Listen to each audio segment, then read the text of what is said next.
Throughout history, mighty nations have risen and fallen, leaving behind ruins that whisper stories of power, pride, and eventual destruction. But why do these once great civilizations collapse? From an Islamic perspective, the rise and fall of nations is not just a historical event. It's a divine reminder, deeply intertwined with moral and spiritual principles. The Quran is rich with stories of powerful nations and civilizations that met their demise due to their transgressions. Allah says in Surah Al-Araf 7:34, "And for every nation is a specified term. So when their time has come, they will not remain behind an hour, nor will they precede it." This verse emphasizes a profound truth. Every nation has a limited lifespan, determined by its deeds and adherence to divine guidance. Islam teaches that the destruction of nations is often linked to three primary factors: arrogance, moral corruption, and injustice. Let's explore these themes, as illustrated by stories from the Quran and Islamic teachings. One of the most common causes of destruction is arrogance, when nations and their leaders believe their power is absolute and deny the authority of Allah. The story of Pharaoh is a striking example. Pharaoh declared himself a god, saying in Surah An-Nazi'at 79:24, "I am your most exalted Lord." His arrogance led to oppression, injustice, and ultimately his destruction. The Quran narrates how Allah drowned Pharaoh and his army in the Red Sea, leaving behind his body as a warning for future generations. Surah Yunus 10 hours 92 minutes states, "So today we will save you in body, that you may be to those who succeed you a sign." And indeed, many among the people are heedless of our signs. Pharaoh's downfall reminds us that no matter how powerful a ruler or nation becomes, their arrogance will not go unchecked by Allah. Another reason for the destruction of mighty nations is moral corruption. When societies normalize sin, spread immorality, and turn away from Allah's commandments, they invite divine wrath. The people of Lut serve as a stark reminder. Their immoral practices and refusal to heed the warnings of Prophet Lut led to their annihilation. Surah Hud 11:82-83 describes their punishment.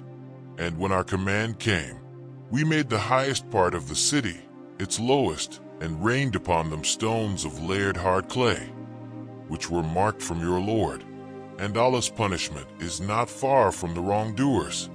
Their story warns humanity against losing its moral compass and embracing sinful lifestyles that contradict divine guidance.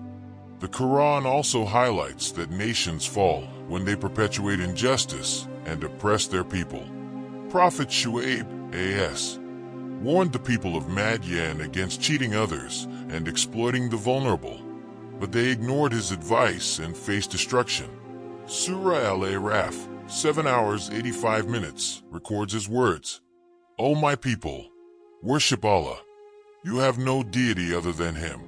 There has come to you clear evidence from your Lord.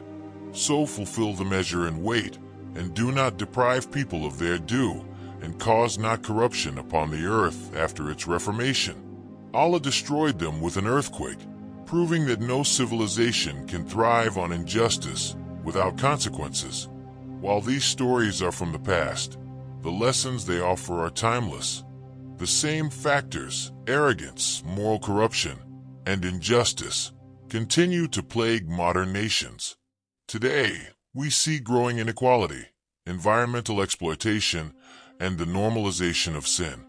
The Quran serves as a reminder that civilizations that fail to uphold justice and morality eventually face destruction, whether through internal collapse or external forces.